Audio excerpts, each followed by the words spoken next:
Olá, pessoal, estamos aqui mais uma vez para apresentar a correção das atividades que foram apresentadas, né? No caso, seria a primeira atividade do terceiro bimestre, e a gente vai começar falando um pouquinho sobre a questão 2, ok? Então, a gente apresentou para vocês essa atividade na semana passada, e aí a gente traz a questão 2 para discutirmos aqui um pouquinho sobre ela, para dar maiores esclarecimentos sobre o filo quinidário. Então, vamos lá. O autor diz o seguinte: animais do filo quinidária apresentam, entre outras características. Então, ele quer saber qual dessas opções corresponde a uma característica verdadeira dos representantes do filo quinidário. E aí ele coloca aqui na letra E, eu vou começar aqui da parte inferior para, né, até chegarmos à letra A, para a gente avaliar. Então, vamos lá. Na letra E, ele diz sistema nervoso ganglionar. Isso aqui está correto? Não, não está correto, certo? Por quê? Porque os indivíduos pertencentes ao filo quinidário apresentam um sistema nervoso difuso. É uma rede de células nervosas espalhadas pelo corpo do animal.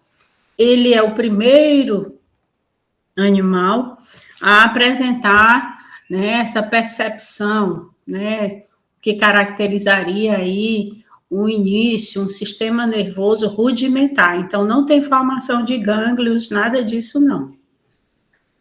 Com relação à letra D, ele diz assim: os animais teriam um corpo com simetria bilateral? Não. Os animais pertencentes ao filo quinidária, certo?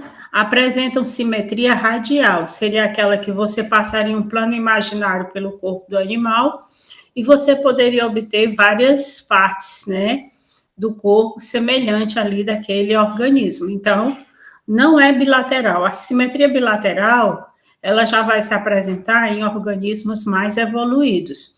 Nós ainda estamos começando, então aqui, em termos evolutivos, nós estamos tratando ainda de organismos mais simples.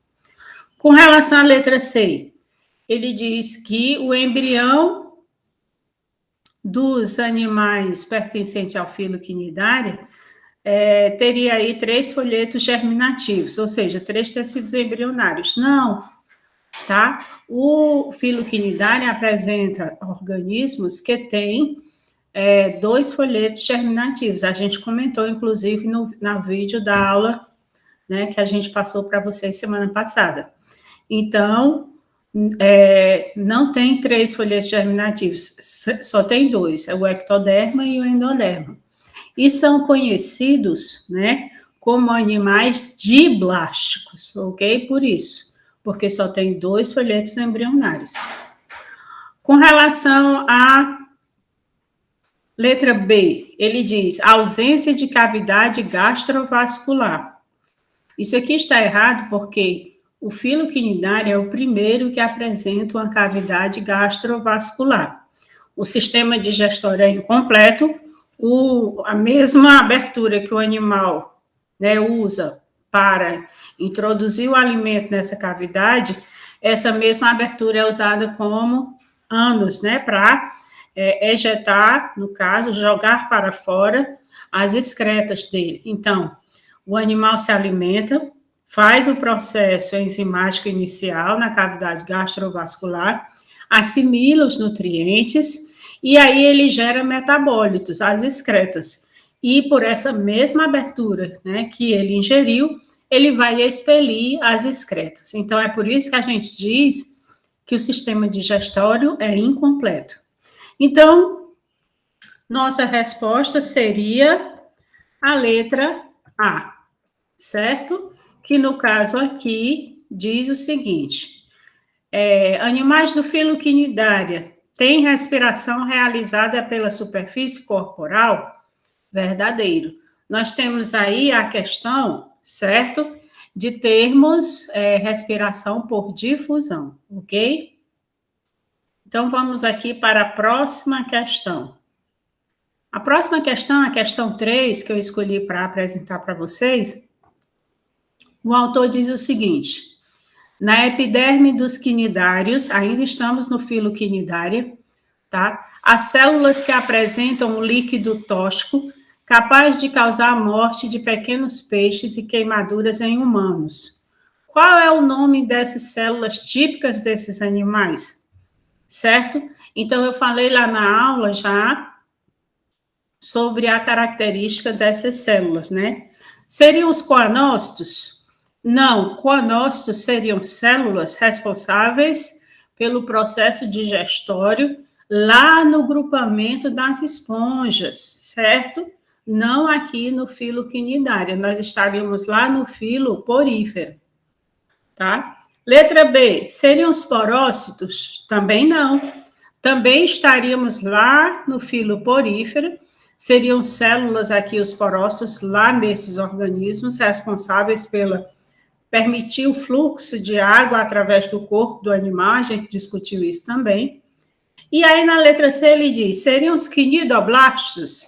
Sim, essa seria a resposta correta, a letra C, que seriam o quê, Marilza? Essa célula, seriam células, né, portadoras de uma estrutura que eu falei, né, que são dotadas de espinhos com uma longa estrutura anexada, que através dessa estrutura eles, né, expelem, no caso, substâncias químicas que irritam, no caso, tóxicas, né, e no caso, elas são ejetadas, essas estruturas, quando alguém toca, principalmente nos tentáculos dos animais, dos quinidários, né? Nos humanos, quando há esse toque, a gente observa aí queimaduras, né? Por exemplo, as pessoas, às vezes, andando na praia, pisam numa água viva, né? Então, a gente vê que ele causa, né, queimaduras através dessa ejeção dessa estrutura. O nome dessa estrutura, o nome científico é nematocisto, e ele está, o conjunto dela está todo inserido numa célula chamada quinidoblastos ou quinidócitos, ok? Aqui ele diz na letra D, seriam células mioepiteliais, só para a gente concluir a questão? Não, as células mioepiteliais são células cuja função é contrair-se em volta de uma porção secretora de um tecido, né? Ou de ductos, no caso, de glândulas, e a gente está tratando aí já de organismos lá do grupamento da mamália, tá? E assim, quando há essa contração dessas células mioepiteliais, ela ajuda a expelir os produtos, no caso, da secreção daquela glândula para o exterior. Então, não está aqui, essas células não pertencem ao grupamento dos quinidários. E, no caso, ele cita também na letra E uma tal de uma célula flama. Também estamos tratando de outro grupamento, filoplatelmintes, lá na frente, a gente vai ver isso. São células que estão presentes em estruturas excretoras, primeira vez que surge, é lá no filo dos platelmintes, nós vamos estudar mais à frente, tá? E estão vinculadas a estruturas excretoras chamadas protonefrídeos. Essas células são usadas no sistema excretor dos animais do filo platelmintes, lá dos vermes que nós vamos ver mais à frente, ok? E, para finalizar, a gente apresenta para vocês aí a questão 4, certo? Onde diz o seguinte, aqui nós vamos mudar de filo, nós vamos para o filo porífera, e vamos tratar, então, de esponjas, e o autor diz assim, os poríferos, assim como ocorre em outros animais, têm grande capacidade de regeneração. Essa regeneração ocorre pela presença de células totipotentes capazes de se multiplicar, originando outras células. Qual o nome dessas células? Seria o porócito? Não, não seria os porócitos, porque a função dos porócitos é permitir, tá, que a água da correnteza atravesse o corpo do animal para que ele possa, no caso, se alimentar, já que nós estamos tratando aqui de organismos sésseis, que não podem se movimentar, ok? Aí ele diz, seriam os coanócitos? Coanócitos também não seriam, são células especializadas na captura de partículas, né, alimentares desses organismos e digestão dessas partículas para distribuição para o corpo do animal. Seriam os escleroblastos? E aí a gente diz, escleroblastos não seriam, por quê? Porque são células responsáveis pela produção de estruturas esqueléticas, né, microscópicas, que eu citei na aula, chamadas espículas, que poderiam ser de carbonato de cálcio, de sílica, dependendo do animal que a gente está avaliando. Inclusive, aquelas que têm espículas de sílica são conhecidas como esponjas vidro, né, esponjas de vidro. Então, o escleroblasto é uma célula responsável por, no caso, produzir essa questão aí das espículas que vão compor a estrutura esquelética do porífero. E a espongina, Marilza, seria a espongina? Também não, porque a espongina nada mais é do que uma estrutura esquelética também presente nesses animais, certo? E aí tem uma das características é ter, né, fibras de colágeno na espongina e também, né, ela é secretada por outras estruturas no corpo de algumas esponjas, tá?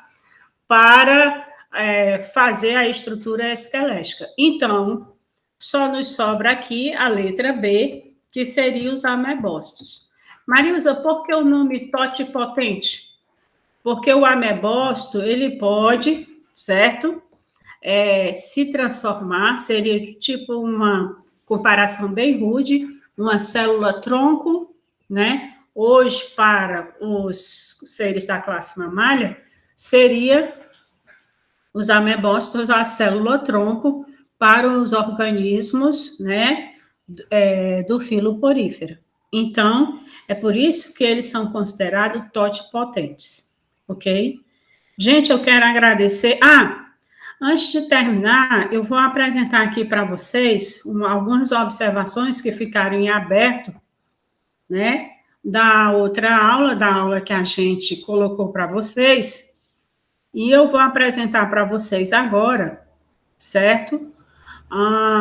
Só para finalizar aquela nossa aula, eu vou fazer uma observação com relação à estrobilização, que eu depois, olhando a aula, eu vi que eu falei de uma forma assexuada de reprodução do filo quinidária e não falei da estrobilização. A estrobilização é uma forma assexuada de desenvolvimento que a gente vê aqui, ó, onde há uma secção transversal, né, no corpo aqui do pólipo, e ele vai originando discos, ok? Que depois evolui e se transformam na forma medusoide. Então, esses discos que vão sendo gerados através do corpo do pólipo, né, e amadurecendo e se transformando em medusas, essa forma aqui de gerar esses discos é chamada de estrobilização. Por quê? Porque o estróbilo tem a forma de pinha, né, que eles chamam. Então, leva esse nome de formar estróbilos, ou estrobilização, ou estrobilação, vocês vão ver na literatura, certo? Aqui também a gente traz a figura, tá? No caso aqui, nós temos o nematocisto inserido no quinidoblasto ou quinidócito.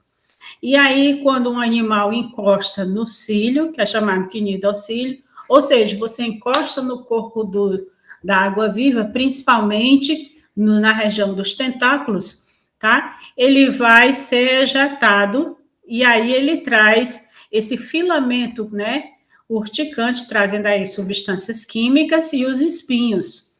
Então, ele é ejetado, perfura a pele, no caso, se for um ser humano que pisou ali por engano, aí perfura a pele e substâncias químicas fazem, né, essa queimadura química. Professora, para um animal qualquer, Para que serve, então, o que é que faz o quinidário com essas substâncias? Eles utilizam, tá, os quinidoblastos para defesa ou para captura de alimentos. Então, gente, era isso que eu queria acrescentar. Muito obrigada, eu espero que isso tenha ajudado vocês e até a próxima.